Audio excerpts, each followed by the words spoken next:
નમસ્કાર મિત્રો, સ્વાગત છે તમારું અમારી YouTube channel Gujarat jobs and ન્યૂઝમાં.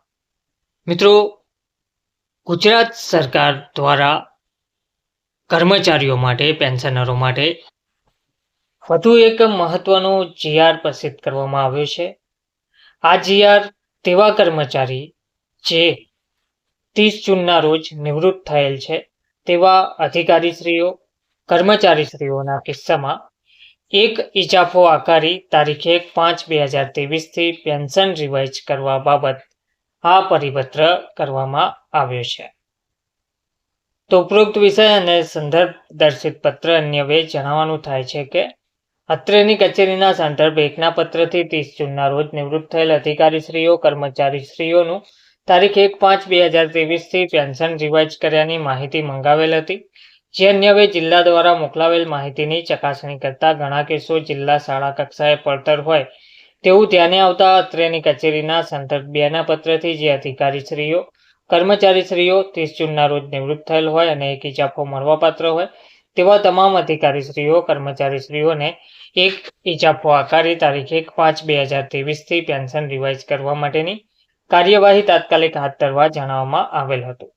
તો અત્રેની કચેરીના સંદર્ભ 1ના પત્ર અનુસંધાને જિલ્લાઓ દ્વારા મોકલાયેલ માહિતી પૈકી તારીખ 1/5/2023થી પેન્શન રિવાઇઝ કરવાનું બાકી હોય તેવા પેન્શનરની માહિતી દર્શાવતી ગૂગલ શીટની લિંક નીચે દર્શાવેલ છે, જેમાં 1/5/2023થી પેન્શન રિવાઇઝ કરવાની વિગતો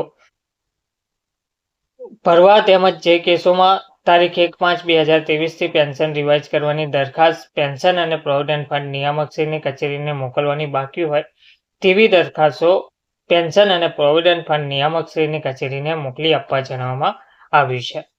આ સાથે સામેલ મુજબનું પ્રમાણપત્ર SS માધ્યમિક PEN SS માધ્યમિક PEN 1@gmail.com ઈમેલ આઈડી પર બિનચૂક મોકલી આપવાનું રહેશે. વધુમાં સમય મર્યાદામાં ઇજાફો આકારી તારીખ 1/5/2023થી પેન્શન રિવાઇઝ કરવાની કાર્યવાહી ના થવાને કારણે કોઈ પ્રશ્ન ઉપસ્થિત થશે તો તેની સંપૂર્ણ જવાબદારી સંબંધિત જિલ્લાના જિલ્લા શિક્ષણ અધિકારીશ્રીની રહેશે, જેની નોંધ લેવા વિનંતી કરવામાં આવી છે.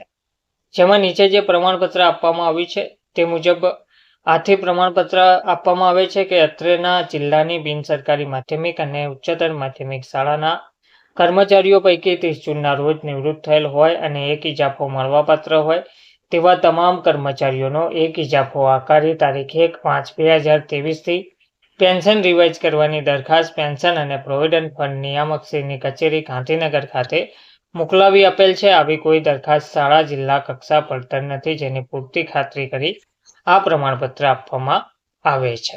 ધન્યવાદ.